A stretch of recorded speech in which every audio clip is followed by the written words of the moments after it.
পিঙ্কি তার মায়ের সঙ্গে দোকানে গেছে সান্তাক্লজ কিনতে। পিঙ্কির মা দোকানদারকে বলল, এই ছোট সান্তাক্লজটা দিন।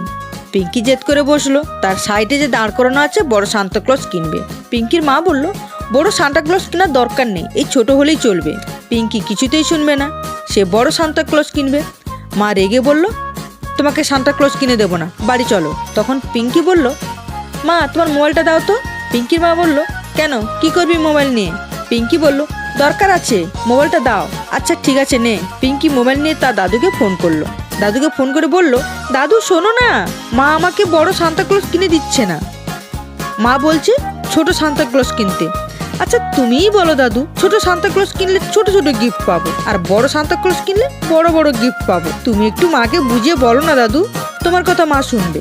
দাদু হেসে বলল, আচ্ছা ঠিক আছে, মোবাইলটা মাকে দে। দাদু তার বৌমাকে বলল, বৌমা, আমরাও ছোটবেলায় অনেক জেদ করতাম,